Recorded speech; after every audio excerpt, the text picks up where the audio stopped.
সবাইকে জানাই বিজয়ার শুভেচ্ছা। আজ তোমাদের শোনাচ্ছি সনত কুমার মিত্রর কলার খোসার কেরামতি।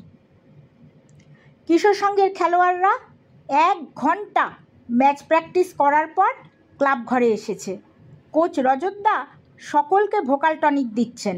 রজতদা বিশ্বাস করেন শরীর এবং মন দুটোকেই উদ্দীপ্ত করতে হবে।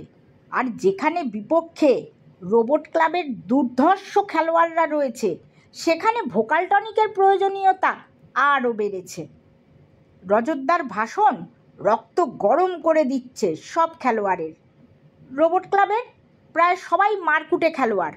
প্রত্যেক ম্যাচে তারা প্রতিপক্ষর 2-3 জন খেলোয়াড়কে আহত করে তবে ম্যাচ জিতেছে। এইভাবেই তারা ফাইনালে উঠেছে।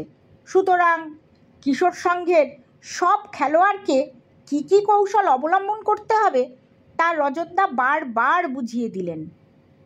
বিকাশ সেন্টার ফরওয়ার্ড খেলবে, তাই রজতদা তাকে আলাদা করে ডেকে বিশেষভাবে বললেন, বিকাশ, এই খেলাটায় তোমার উপরে আমি অসাধারণ আশা রাখি।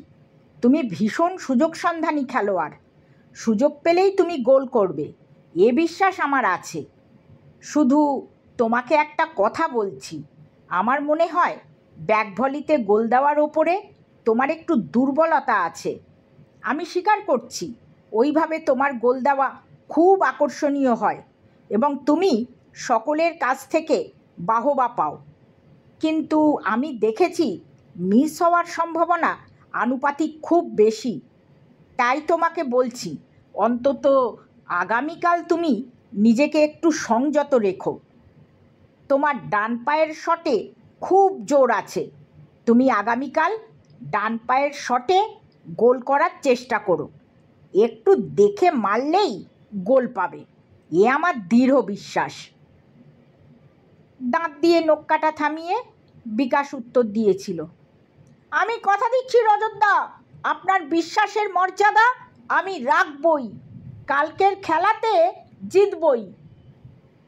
বিকাশের পিঠে চাপড় মেরে রজতদা বললেন, সাবাস। ক্লাব থেকে বাড়ি ফেরার পথে বিকাশ গভীরভাবে চিন্তা করছিল আগামীকাল সে কিভাবে খেলবে। যদি খুব ভালো বল পায় তাহলেও কি ব্যাক ভলি মারবে না? ব্যাক ভলির উপরে সত্যিই তার দুর্বলতা আছে।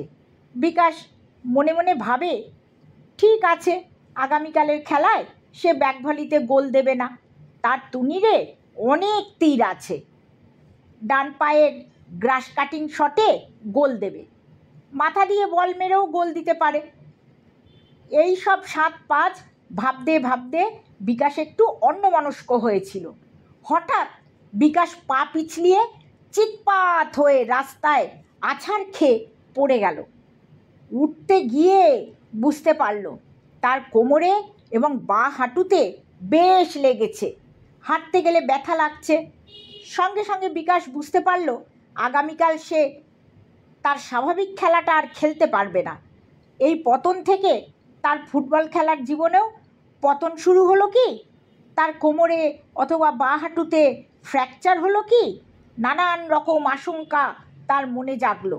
এর জন্যে সে দায়ী করলো তার পতন যার জন্যে হয়েছে তাকে, অর্থাৎ আপাত নিরীহ কিন্তু ভয়ঙ্কর শত্রু রাস্তায় পড়ে থাকা একটা পাকা কলার খোসাকে। তারপরে সে তার পতনের শত্রুকে এমনভাবে তুলে ধরল এবং পকেটে রাখলো যেন মনে হলো সে অপরাধীর মাথার চুলের ঝুঁটি ধরে তাকে হাজতে ঢুকিয়ে দিল। সে এদিকে ওদিকে দেখে নিয়ে নিজের শার্ট প্যান্টের ধুলো ঝেড়ে বাড়ির দিকে হাঁটতে শুরু করলো। বিকাশ রাতে ঘুমানোর আগে কোমরে আর হাঁটুতে ভালো করে আয়োডেক্স মালিশ করলো। সকালে ঘুম থেকে উঠে দেখলো হাঁটুতে তখনও একটু ব্যথা রয়েছে। একটা দিন বিশ্রাম নিতে পারলে খুব ভালো হতো, কিন্তু তা তো আর সম্ভব নয়। আজই যে ফাইনাল খেলা, সে শুনেছে উইনার এবং রানার্স উভয় দলের প্রত্যেক খেলোয়াড়কেই একটা করে পদক দেওয়া হবে। রজতদা বলেছেন এছাড়াও প্রত্যেক গোলের জন্যে গোলদাতাকে 100 টাকা করে প্রাইজ মানিও দেওয়া হবে। না, আজ মাঠে নামতেই হবে। যত কষ্টই হোক আজ বিকাশকে খেলতেই হবে। না খেললে অনেকে হয়তো ভাববে যে বিকাশ রোবট ক্লাবের মারকুটে খেলোয়াড়দের বিরুদ্ধে খেলতে ভয় পেয়ে গেছে। বিকাশ সারা দুপুর হাঁটুতে গরম সেক দিল, আয়োডেক্সও ভালো করে মালিশ করলো, কিন্তু ব্যথার কথা কাউকে বলল না। কারণ যদি তার ব্যথার কথা ঘুণাক্ষরেও কেউ টের পেয়ে যায় এবং রজতদার কান পর্যন্ত যায়, তাহলে নির্ঘাত তাকে বসিয়ে দেবে। আর বিকাশকে বসিয়ে দিলে সে আর ভাবতে পারে না, তার মাথা ঝিমঝিম করতে শুরু করে। কিছু বুঝতে না দিয়ে মাঠকে নমস্কার করে খেলতে নামলো। খেলা শুরু হলো। বিকাশ বলটা লেফট ইনকে ঠেলে দিয়ে দৌড়ে এগিয়ে যেতে গিয়ে হাঁটুর ব্যথাটা আবার অনুভব করলো। কাউকে কিছু বুঝতে না দিয়ে সাবধানে বিপক্ষ দলের গোলের দিকে এগিয়ে গেল।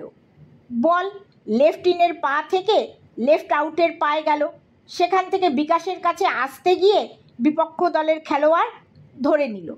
বিকাশ বেশি দৌড়চ্ছে না, বলের দিকে নজর রেখে সে শুধু গোল মাউথের কাছে কাছে থাকতে লাগলো।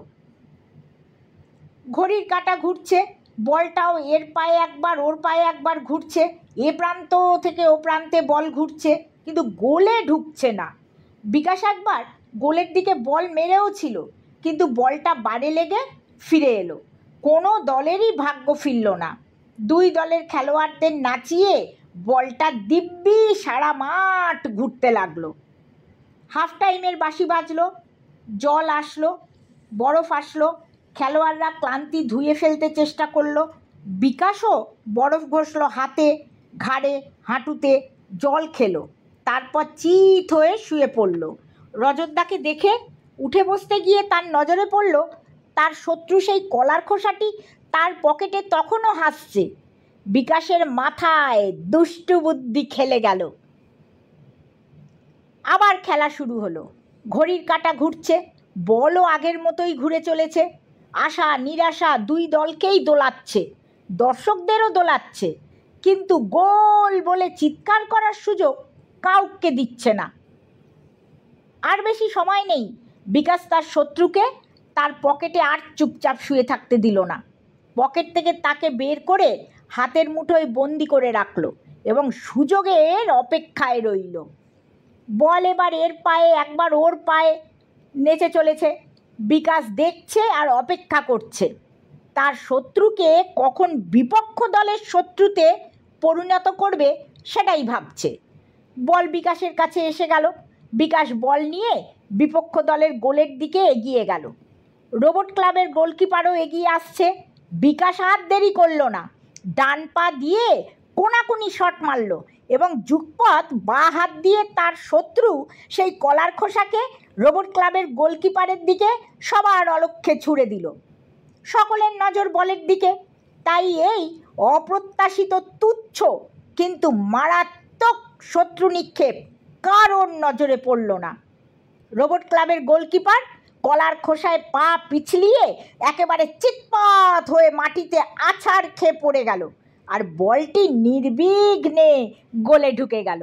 সারা মাঠের দর্শকরা গোল গোল বলে চিৎকার করে উঠল।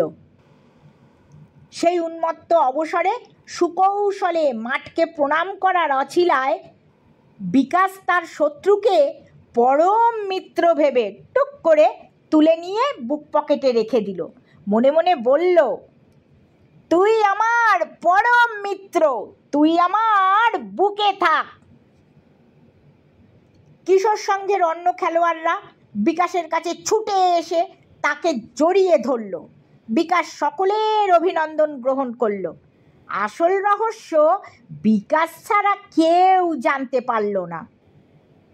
বলা বাহুল্য যে কিশোর সংঘ ওই এক গোলেই জিতল এবং বিকাশ বিজয়ী দলের শিল্ড নিয়ে গলায় পদক ঝুলিয়ে 100 টাকা প্রাইজ মানি নিয়ে যখন সারা মাঠ প্রদক্ষিণ করে সকলের অভিনন্দন হাসি মুখে কুড়োচ্ছে, তখনও তার শত্রু বেশি মিত্র তার উষ্ণ হৃদয়ের স্পর্শ নিয়ে শুয়ে আছে তার বুক পকেটে।